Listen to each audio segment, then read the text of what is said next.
Yo, what's going on, guys? Crispy Flakes here. Welcome to Extra Crispy. For today's video, we have a video by JxmyHighroller titled, "The NBA Will Never Be the Same After This." I will say straight up, guys, the freaking title, of this video, man, it's on point because I have no idea what this video is going to be about, and it really sparks my interest just based off of that, man. So yes, guys, link to Jimmy's channel in the description below. Love his content, fantastic stuff over there, guys. If you guys do me a quick favor and please drop a like on this video before we get going. It really helps grow the channel. It only takes a second of your time. So here we go. I am so intrigued by what's going to happen in this video. Here we go.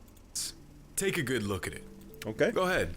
Potato Enjoy quality? it and all of its grainy, standard definition greatness, because chances are you will probably never see this again. I don't know, man. I watched freaking Game of Thrones in 240p, just saying. This, my friends, is the 1991 NBA Legends Classic during AllStar Weekend. It was an event that the NBA put together for old-timers to lace up and get back on the court again. Only cool. This time, they are old, out of shape, and it is basically the greatest thing ever. So it's like that the Big NBA Three. did this Big for Three league. years, actually. I was born in 1994, so not only did I never get to witness these epic games, but I never even heard about them until a few months ago. I mean, just look at these lineups.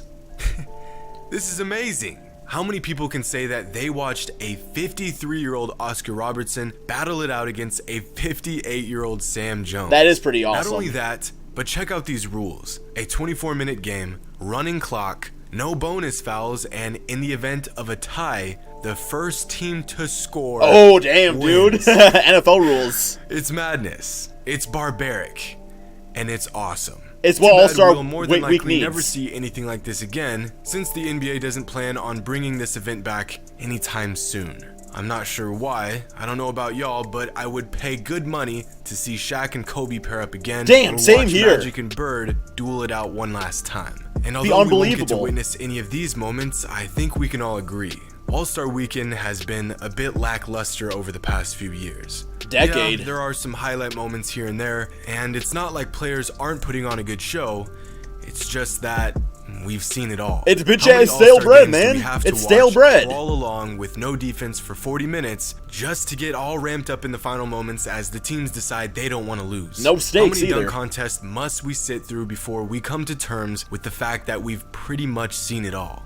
Don't get me wrong, I've tuned in every year since I was a kid, and I always will tune in, but I gotta say, it can definitely be better, and NBA Commissioner Adam Silver thinks he has a solution. Okay, At let's the hear it. Sloan Sports Analytics Conference at MIT a few weeks ago, Silver addressed the issues surrounding All-Star Weekend and, more importantly, the 82-game NBA schedule. The past couple years, the league has switched things around to a captain system for the All-Star game.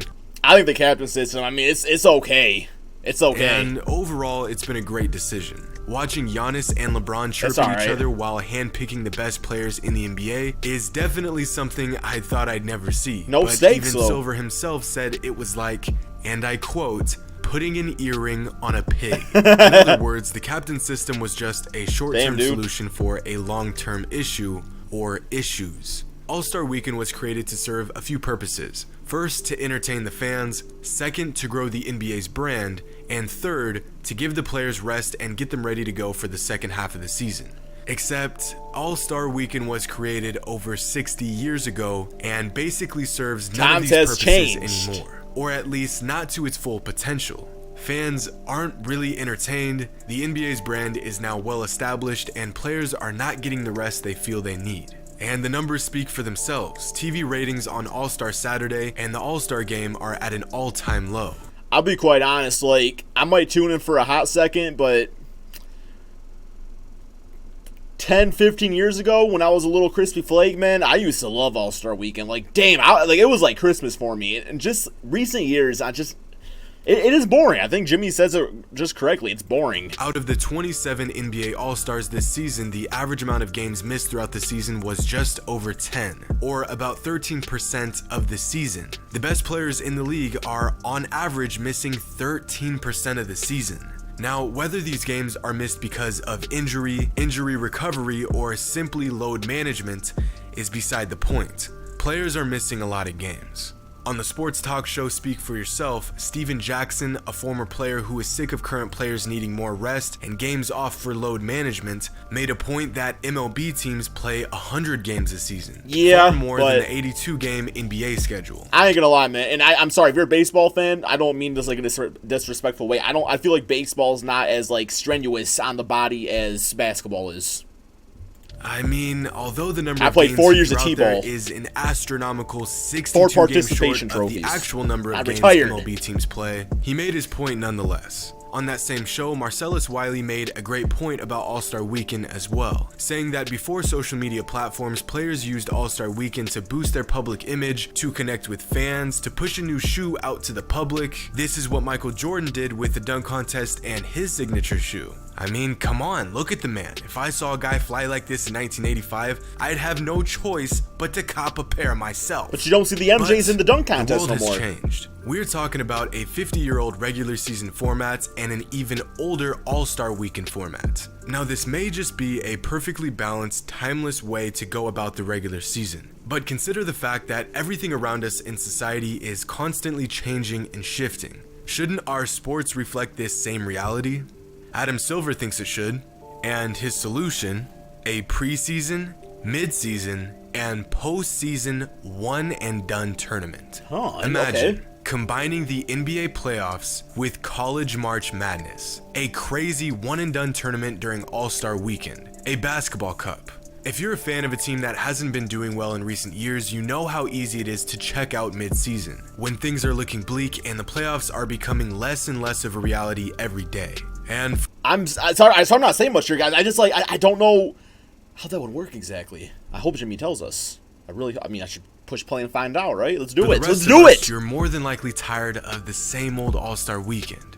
We want something new, something different. How awesome would it be to shake things up and watch a one-and-done tournament of the NBA mid-season? It gives fans that have checked out a reason to tune back in and get behind their team, and it completely changes up All-Star Weekend. Now, you're probably thinking, isn't this just the playoffs but in the middle of the season? But it is actually far from that. How did the Warriors look mid-season this year? How did the Rockets look? You see it all the time in That's true, but my thing is that the reason those teams look like that is because mid-season, or a few months in, they're not playing with motivation. I mean, if you're telling the Golden State Warriors, okay, we're going to have a one-done tournament, that team's going to be playing on point. And just, I feel like the winner of the tournament is going to be the teams we expect to win the championship, man, because they're actually playing for something as opposed to playing the mid-season. I mean, yeah, it's different. Don't get me wrong. I like that. I don't know if that's the answer or not. I don't know. I think I'd like to see like a one-on-one tournament or a 3-on-3, something like that. March Madness tournaments. Teams that have no business beating a higher seed, not only advancing to the next round, sometimes they find their way to the Sweet 16, finals, Elite 8, and even the Final Four. In a 7-game series, the better team wins almost every single time. But in a one-and-done tournament, anything is possible. It would stir up the monotony of the regular season, and I think it would do a better job of this than All-Star Weekend does. What would the winner of the tournament get? Well, Silver isn't quite sure yet. Maybe some sort of home court advantage or seeding in the playoffs. Yeah, Maybe watch the damn New York Knicks win it. And what are they going to do with that damn playoff advantage? What do the fans get? A 3-day tournament of madness, excitement, and endless possibilities. Bracket would be kind of cool. If that isn't crazy enough, Adam Silver also suggested having an end-of-the-year tournament for, you ready for this? Non-playoff teams? Draft picks. Yes, Adam Silver is serious. Ooh. Oh, man, that would be epic. I don't care about no freaking All-Star tournament. Give me this. Seriously considering having an end-of-the-year, one-and-done tournament between the worst teams in the league to decide the rights to each selection in the draft. Winner gets first pick, second gets second, and so on. Now, I know this sounds crazy at first, but hear him out. Give me that. Imagine you're a Knicks fan, Bulls fan, or a Suns fan. Every year, you're relatively at the bottom of the league. The only improvement your team has in sight is a draft pick. And you're really looking forward to that draft pick. But, oh wait, the league has adjusted the draft lottery to deter teams from tanking, and now even if your team has the worst record in the league, your odds are still only as good as the second and third worst team. But at the same time, what if you trade a draft? Like, I just saw the Celtics, Celtics are in the lottery. Say you have multiple draft picks. So, like, do the Celtics get to play for the first round pick? I mean, are we going to have the Knicks go up against the Celtics for that first pick in the draft? You know? Oh, great. When you look at that, a team that only had a 6% chance of getting the first overall pick got it. In fact, since 1985, when the NBA lottery was implemented, only 6 teams with the highest odds to get the first overall pick actually got it. I mean, think about it. The NBA is a multi-billion-dollar operation. Or think about it like this: What if the Celtics have the Kings, or the Celtics have the Kings pick? So do the Kings play in the tournament for the Celtics? Because they're all going to be freaking playing sitting their asses down on the court so that way the Celtics don't get that top pick. Individual teams themselves are multi-billion-dollar operations, and we are allowing a ping pong ball to decide the fate of these organizations. So what if instead of using this outdated and inefficient lottery system to determine the draft, name out of a hat, we allow teams to play for it? What a worst team in the league gets the worst seed, and for example, the 8th worst team in the league gets the best seed in the tournament. You take the 8 worst teams, throw them in a one-and-done tournament at the end of the year, and watch the madness unfold. This system would not only stop teams from intentionally tanking, it would also incentivize teams at the bottom of the league to keep winning at the end of the season to get a better seed for the tournament. It takes the ambiguity out of the draft and, again, gives the fan bases of these teams something to get excited about at the end of the season. Now, all of these changes would only work if the NBA also changed one last component of their season. Along with these tournaments, Adam Silver says he wants to shorten the NBA season by 12 games, or 15% of the entire season. I'll be okay with that. He feels that this will not only help with injuries, it will also prevent players from sitting out due to load management, and it will help give each game a bit more importance. I agree. The NFL has 16 games. Each game is vital. Major League Baseball has 162, many of those games being insignificant.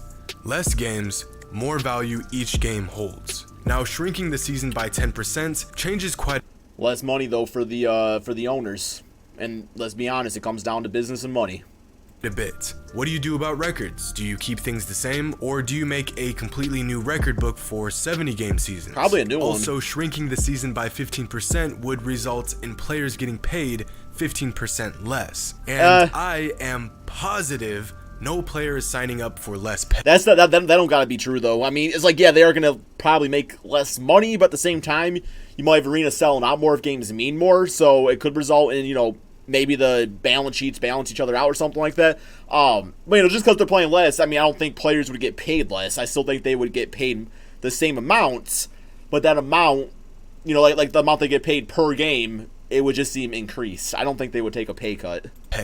But Adam Silver is a smart guy. He is very intelligent when it comes to human behavior and numbers, and he knows that a change could mean well for the league. I think we have to step back again collectively as a league working together with the players and their union, and decide, do we have the right number of games? Because, again, the game has changed in dramatic ways, especially over the last decade.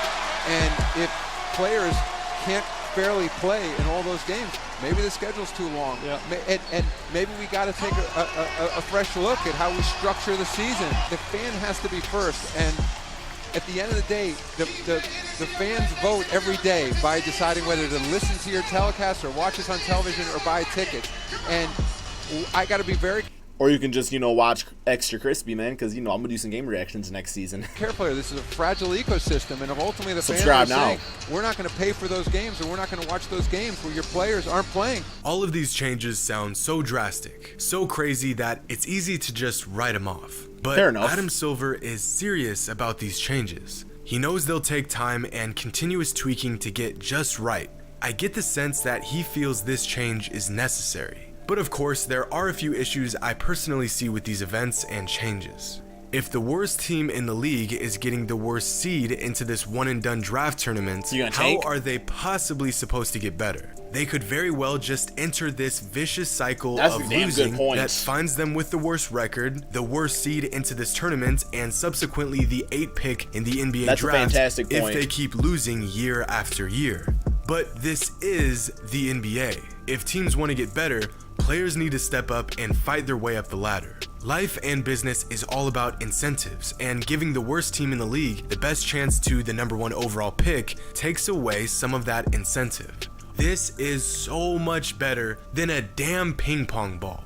I've also heard concerns that I don't mind the ping pong ball personally. I mean, it's, I don't mind the, I'm all for open shit, like changes and stuff like that, but I mean, that great players on bad teams may not want to play in these tournaments, especially if they want out of these bad teams. For example, Anthony Davis may not want to play in an end-of-the-year tournament to earn New Orleans the first pick in the draft when he wants out of New Orleans. That's a good point. But if we are in a place with our sports where you have to force players to try, where players don't just want to win regardless of the circumstance, we aren't in a good place in sports.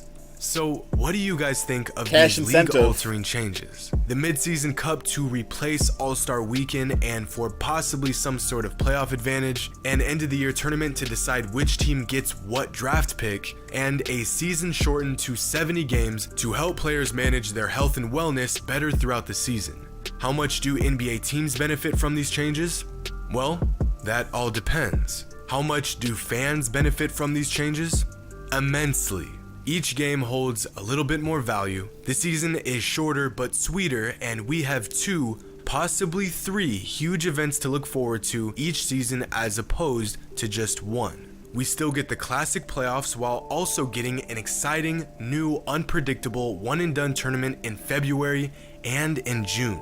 It's crazy, but I'm willing to at least give it a try. While doing research for this video, I stumbled onto a lot of different clips. This one I'm about to show you was pretty funny.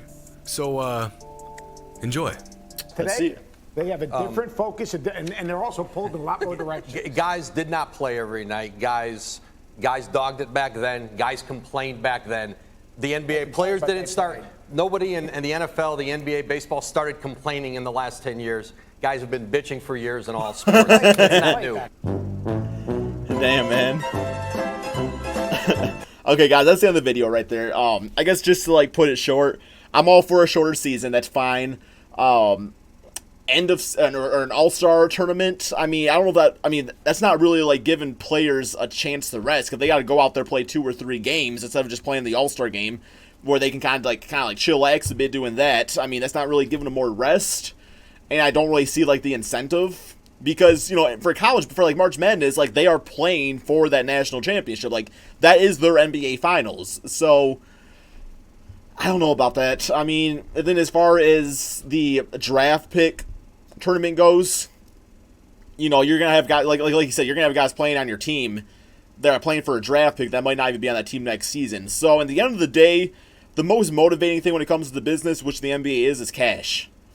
And I'm not talking Cash Nasty, the YouTuber, man. I mean, he's a cool guy. But I'm talking cash money, man. Cash money. That talks. I think that's got to be the incentive, unfortunately.